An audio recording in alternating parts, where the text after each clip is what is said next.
तो हम लोग लेटर गुप्ताज को देख रहे थे। इसमें गुप्ताज आप मगध, ठीक है, मौखरी, जब गुप्त का अंपायर का डिसइंटीग्रेशन हो जाता है उसके बाद मौखरी, मैत्रेयाज ऑफ वल्लभी, यशोवर्मन ऑफ मंदसौर, यशोधर्मन, तो इस सब राजाओं को हम देखें। इसी में कश्मीर भी आता है। जब गुप्त अंपायर के बाद ही डिसइंटीग्रेशन के बाद लेटर गुप्ताज को जब हम लोग पढ़ते हैं भारत के इतिहास में, तो कश्मीर का इतिहास अर्ली मिडाइवल हिस्ट्री में, या फिर जब कन्नौज सीट ऑफ पावर बन जाता है उसके बाद जो छोटे छोटे स्मॉल किंगडम होते हैं उसमें कश्मीर का इतिहास पढ़ाया जाता है। हालांकि कश्मीर का इतिहास काफ़ी पुराना है, ठीक है, ऋषि कश्यप, महाभारत काल से ही ये सारा चीज़ें इतिहास में देखने को मिलता है।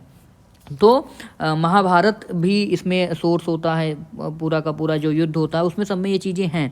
लेकिन अब चूंकि हम आप जो भी कह लीजिए कि गुप्ता अंपायर के बाद जब हमारे देश में कश्मीर का इतिहास पढ़ाया जाता है तो उसमें 3 महत्वपूर्ण डायनेस्टीज़ हैं, 3 किंगडम्स हैं, 3 ऐसे राजवंश हैं जिनके बारे में पढ़ा जाता है, जिसको नाग कारकोट डायनेस्टी या सरपेंट डायनेस्टी कहते हैं, ठीक है, सरपेंट डायनेस्टी, उत्पल या उत्पल डायनेस्टी, लोहार डायनेस्टी, कारकोट, उत्पल या उत्पड, ठीक है, लोहार, 3 डायनेस्टीज़ हैं। कारकोट डायनेस्टी पहली, दूसरा उत्पड़, और उसके बाद में लोहार डायनेस्टी।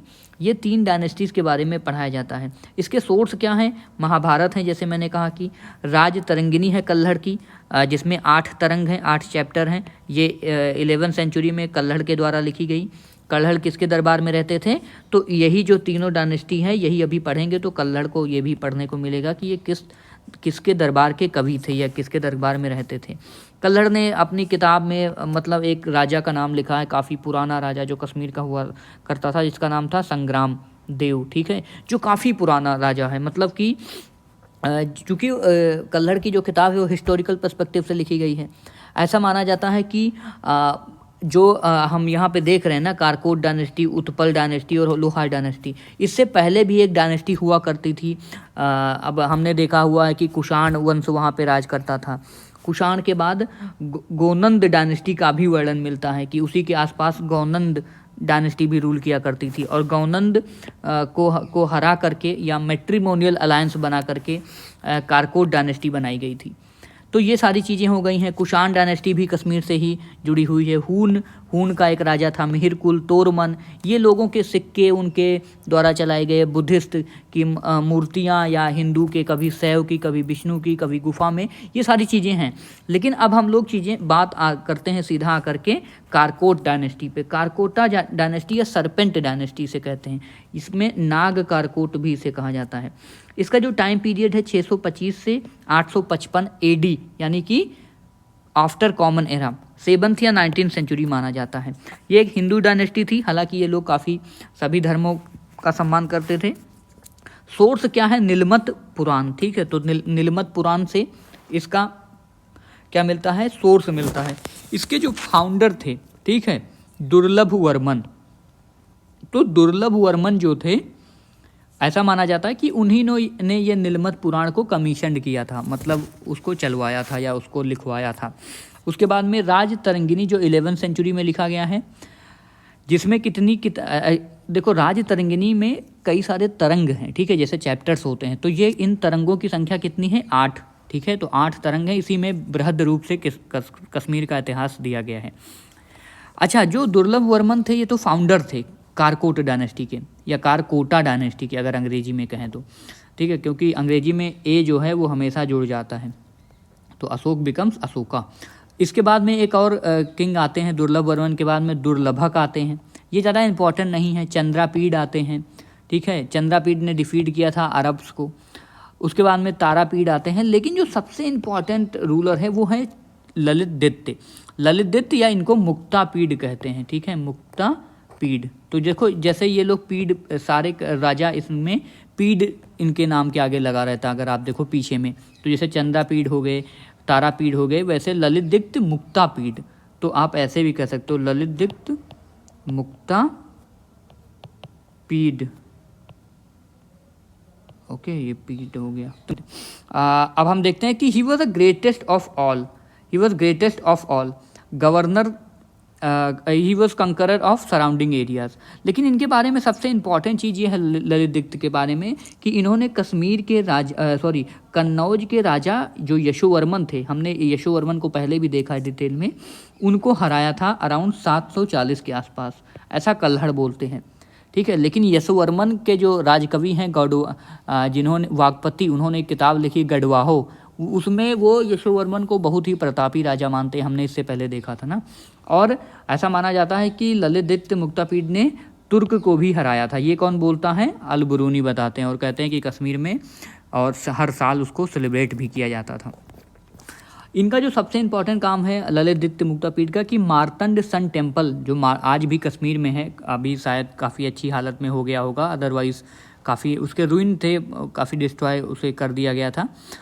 तो अनंतनाग डिस्ट्रिक्ट में है, जम्मू कश्मीर में सन टेम्पल है। इंपॉर्टेंट थिंग है ये कि जो मार्तंड टेम्पल है ये एक सन टेम्पल है और भारत का सबसे प्राचीन सूर्य मंदिरों में से एक है। इसको सिकंदर शाही मीर करके एक राजा था, बाद में आता है, या शहनशाह जो भी आप कह लें, चूँकि पद भी बदल जाती, टाइटल्स बदल जाते हैं। तो शाह मीरी डायनेस्टी का एक राजा था सिकंदर शाह मीरी, उसने इस मंदिर को डिस्ट्रॉय किया था। उसके बाद में ऐसा माना जाता है कि जो उत्तर प्रदेश में बांदा है, ठीक है, बांदा में ललितदित्य जो है मुक्तापीड, इनके सिक्के भी मिले हैं। लास्ट किंग कौन था? तो जयपीड था विनयदित्य, जयदीप विनयपीड, ये लास्ट किंग था ऑफ कारकोट डायनेस्टी। इसके बाद एक डायनेस्टी आती है इतिहास में, कश्मीर के इतिहास में, उत्पल डायनेस्टी, ठीक है। कहीं कहीं पे उत्पड भी देखने को मिलता है, हिंदी में उत्पड या उत्पड़ या उत्पल, ठीक है। उत्पल डायनेस्टी मैंने यहाँ पे लिख रखा है, उत्पल डायनेस्टी। तो 855 से लेकर के 1003 तक आफ्टर कॉमन एरा, ठीक है, तो CE तक ये चलता है। इसका मतलब ये हो गया कि 9th से 10th सेंचुरी तक ये उत्पल डायनेस्टी रहती है। इसका जो फाउंडर रहता है एक राजा अवंतीवर्मन, और अवंतीवर्मन एक राजा ऐसा है जो ग्रेटेस्ट ऑफ ऑल है, सबसे प्रतापी राजा यही है। अवंती नाम की जितनी भी चीज़ें कश्मीर में हैं वो इसी ने ही जो है इस्टेब्लिश की हैं। जैसे इसने सिटी बनाई अवंतीपुर, ठीक है, हालांकि इसने सूर्यपुर नाम की एक जो है बनाई थी सिटी, वो भी सूर्यपुर, राइट। और इसने टेम्पल बनाए थे, अवंतीश्वर टेम्पल, अवंती स्वामी टेम्पल, ठीक है, इसने बनाए थे। और अब चूँकि सोर्स तो राजतरंगिनी ही है। इसका जो एक मिनिस्टर था सुई, ठीक है, इसको अंग्रेजी में सुई लिखा जाता है, हिंदी में शूर कहीं कहीं देखने को मिलता है। तो इसका मिनिस्टर सुई जो था, he was a very constructive, मतलब अपने कामों के लिए जाना जाता है। इसका मिनिस्टर था जो वाटर मैनेजमेंट के लिए, कैनाल इरिगेशन के लिए जाना जाता है, कि इसने काफ़ी वेलफेयर के काम किए थे। तो he was known for welfare. Actually ये अवंतीवर्मन जो है काफ़ी प्रतापी राजा था। ऐसा माना जाता है कि जब अवंतीवर्मन की डेथ हो गई तो उनकी वाइफ, अब ये काफ़ी डिबेटेबल है, कंटेस्टेड है, इनकी अब एक रानी राज करती हैं उत्पल डायनेस्टी की, जिनका नाम होता है सुगंधा, ठीक है। अब सुगंधा, ये हमें एविडेंस कहाँ से मिलता है? क्योंकि सुगंधा के सिक्के मिले हुए हैं, उसमें लिखा गया है श्री सुगंधा देवी, ठीक है, इनके कॉइन में लिखा गया है।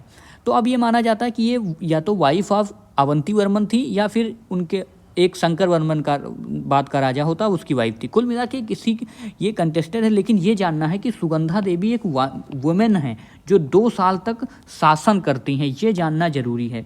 इनका शासन पीरियड है 900 आपको देखेंगे 904 से 906 तक है, 904 से 906, ये ऐसे मैं लिख दे रहा हूँ, 904 से 906 तक, ये मैंने यहाँ नहीं लिखा, ये इनका जीवन काल लिख दिया मैंने। तो 904 से 906 CE है, हालांकि ये कहीं कहीं 2 से 4 बोल दिया जाता है, बट ज़्यादातर किताबों में 904 से 906 CE, यानी कि 2 साल तक रूल करती है। और इनके सिक्के में ऐसा देखो, ये इम्पॉर्टेंट इसलिए क्योंकि she was a women, ancient India में कोई रानी ऐसा शासन कर रही है, वो इम्पॉर्टेंट है। बट चूँकि कोई महिला शासन कर रही है तो पावर स्ट्रगल होगा, पैट्रियार्की है, फैमिली डिस्प्यूट, आसपास के पड़ोस के लोग क्या करेंगे, एक रेबल कर देंगे। और इसने क्या किया था कि एक्चुअली इस जो रानी सुगंधा थी, इनका विरोध इसलिए भी होने लगा क्योंकि इसने एक लेम, मतलब पैर से एक क्या कहते हैं, राजा था, इनका उत्तराधिकारी था जो पैर से, जिसको थोड़ी दिक्कत थी, उनको पंगु कहा जाता था। तो उनको थ्रोन पे यानी कि गद्दी पे अपॉइंट कर दिया।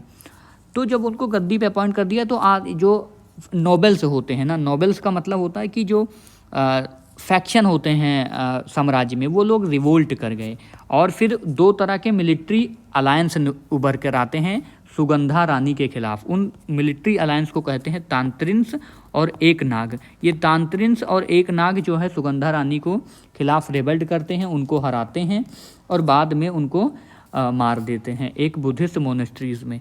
ठीक है, तो ये किताबों में हालांकि कंटेस्टेड रहती हैं कई सारी चीज़ें, बट ये इतना याद रखना चाहिए कि सुगंध नाम की रानी एक जो शासन करती थी कश्मीर पे, जो उत्पल डायनेस्टी की थी। इसके बाद जो एक राजा आते हैं क्षेमगुप्त। अब क्षेमगुप्त शादी करते हैं दिद्दा से।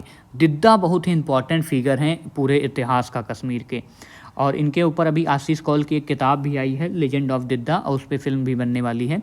तो क्षेमगुप्त वाइफ, अब वो फिल्म जो है इनके किताब पे बेस है या नहीं है वो कंटेस्टेड है, अगेन कंट्रोवर्शियल है, बट मैं उस पर नहीं बोल सकता कुछ। क्षेमगुप्त की जो वाइफ थी वो दिद्दा थी। अब दिद्दा जो है वो लोहार डायनेस्टी की थी। ठीक है, लोहार डायनेस्टी जो पीर पंजाल के आसपास में शासन करती थी। अब इनकी जो दिद्दा हैं इनकी शादी हो गई क्षेमगुप्त से, और क्षेमगुप्त की डेथ हो जाती है।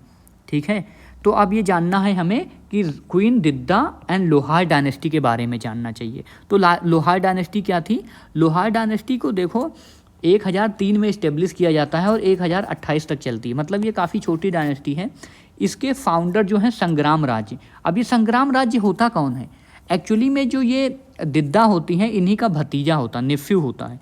ठीक है, दिद्दा चूँकि जब काफ़ी वृद्ध हो जाती हैं 80 साल के करीब, तो ये अपने नेफ्यू को, अभी दिद्दा के बारे में हम नीचे डिटेल में देखेंगे, लेकिन मैं अभी आपको लोहार डायनेस्टी के बारे में बता रहा हूँ।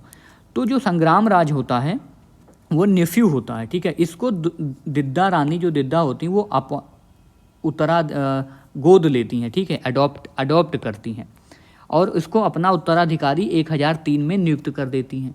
तो ये जो है संग्राम राज्य आगे अपना जो है डायनेस्टी चलाता है, और ऐसा माना जाता है कि जो संग्राम राज था इसने महमूद ऑफ गजनी को भी हराया था, और एक बार नहीं 2 बार लगभग हराया था, और उसके बाद महमूद ऑफ गजनवी कभी नहीं आया था। अच्छा, महमूद ऑफ गजनवी क्यों नहीं आया था कश्मीर पे? उसने कभी अटैक नहीं किया था क्योंकि वो कभी जो लोहार कोट का फोर्ट था जो पीर पंजाल के आसपास के रीजन में था, तो इसलिए इसको लोहार डायनेस्टी भी कहा जाता है, क्योंकि लोहार कोट का जो फोर्ट था वो कभी महमूद ऑफ गजनवी जीत नहीं पाया था। अच्छा, तो ये लोहार डायनेस्टी के बारे में एक और सबसे इम्पॉर्टेंट बात है, इसका एक राजा था हर्ष। ठीक है, ये सबसे इम्पॉर्टेंट है, और इसी हर्ष के दरबार में रहते थे कल्हड़। कल्हड़ क्या थे? हर्ष के दरबार में रहते थे, और जब इनके समय ऐसा माना जाता है हर्ष के दरबार में जब कल्हड़ रहते थे तो काफ़ी दरबार में समस्याएं आई, सूखा पड़ा, अकाल पड़ा, और हर्ष कुछ काम ज़्यादा कर नहीं पाते हैं, तो इनके जो राज्य के 2 नोबेल रहते हैं या मंत्री रहते हैं, सुस्सल और उच्चल, ठीक है, ये काफ़ी ये विरोध कर देते हैं।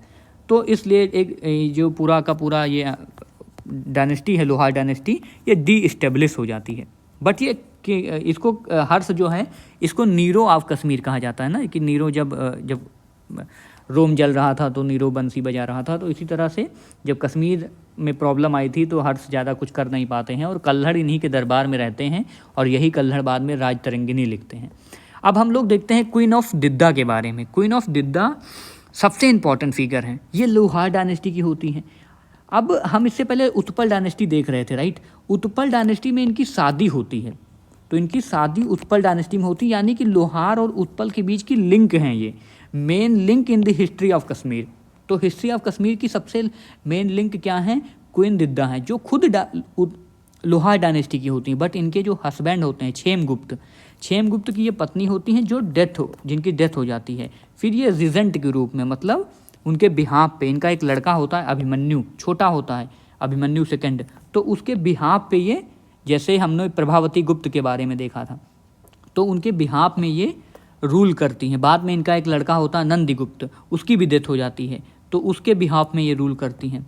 लेकिन सी वॉज अ वेरी वोरेशियस, बहुत ही पावरफुल वुमेन थी, और 2 इनके पैर में दिक्कत थी। ठीक है, ये भी लेम क्वीन थी, इनके पैर में दिक्कत थी काफ़ी, लेकिन ये जो कश्मीर के इतिहास में काफ़ी, अभी तो मुझे लग रहा है कि दिद्दा के बारे में काफ़ी डिस्कोर्स हो रहा है इतिहास में। ऐसा माना जाता है कि गजनी के समय, गजनी जी का जब आक्रमण हुआ था तो दिद्दा उस समय थी, बट गजनी हार गया था, आ नहीं पाया था कश्मीर में। इनको कैथरीन ऑफ कश्मीर कहा जाता है क्योंकि एक रसिया की रानी थी उनके ऊपर ना, जैसे समुद्रगुप्त को नेपोलियन कह दिया जाता है, ऐसे ही कैथरीन ऑफ कश्मीर। इनका जो पीएम था वो तुंग था, ठीक है। तुंग जो ये एडवाइज़र है ना, ये काफ़ी इम्पॉर्टेंट है। ये इसके पास ऐसी ऐसी एबिलिटी रहती है कि क्वीन इसको अपने पास रखती हैं और इससे सजेशन लिया करती हैं। और बाद में ये जो संग्राम राज्य जो लोहार डायनेस्टी का होता है ना, इसके भी जो पीएम होता है ना, एक तुंग ही होता है। क्यों? क्योंकि ये संग्राम राज्य को दिद्दा ही तो अपॉइंट करती हैं, दिद्दा का ये नेफ्यू रहता है। तो तुंग जो है संग्राम राज को भी काफ़ी हेल्प करते हैं गजनी वजनी से लड़ाई करते समय। तो कोई नहीं, चलते हैं आगे, हम लोग देखते हैं दिद्दा के बारे में। दिद्दा गोरिल्ला वारफेयर करती हैं और सबसे लड़ती हैं, मतलब जो भी इनके नोबेल्स होते हैं, चूँकि ये महिला होती हैं, और एक लंबे समय तक लगभग 40 सालों तक कश्मीर पे राज करती हैं। और जो नोबेल्स होते हैं जिनको दमारास या दमर्स कहते हैं, ठीक है, दमर्स, ठीक है, किताब में ऐसे मिलेगा आपको, तो उनसे भी इनको प्रॉब्लम रहती है। क्योंकि महिला होती तो महिला को राज करने में काफ़ी प्रॉब्लम, वो भी प्राचीन भारत में तो होगा ही होगा। अब एक बात आपको जानना है कि जो अंतिम राजा होता है लोहार डायनेस्टी का, वो जयसिंह होता है। अब यहाँ पर आपको एक बात मैं देता हूँ कि जो दिद्दा है ना, दिद्दा को आप दोनों डायनेस्टी में रख सकते हो। आप उत्पल डायनेस्टी में भी पढ़ सकते हो जहाँ पे इनकी शादी हुई थी, और लोहार डायनेस्टी में से जहाँ से आई थी। लेकिन जब दिद्दा का कार्यकाल 1003 में ख़त्म होता है, उसके बाद ऐसा इतिहास में कहा जाता है कि लोहार डायनेस्टी पूरी तरह से शासन में आई, और 1003 से लेकर के 1028 तक कौन सी डायनेस्टी चलती है? लोहार डायनेस्टी। एक्चुअली में लोहार परिवार पहले से होता है, लेकिन इतिहास में पूरी तरह से ये इस्टेब्लिश तभी होता है जब दिद्दा अपने नेफ्यू संग्राम राज्य को अपॉइंट करती हैं अपनी, और उसके बाद उनकी डेथ हो जाती है, तो संग्राम राज्य रूल करता है, and then he actually becomes the founder of Lohar dynasty. तो this was all about Kashmir इतिहास। मुझे लगता है ये काफ़ी पर्याप्त रहा होगा। मैंने अच्छी अपनी कोशिश की थी, बट देखते हैं, पता नहीं कैसा रहा ये।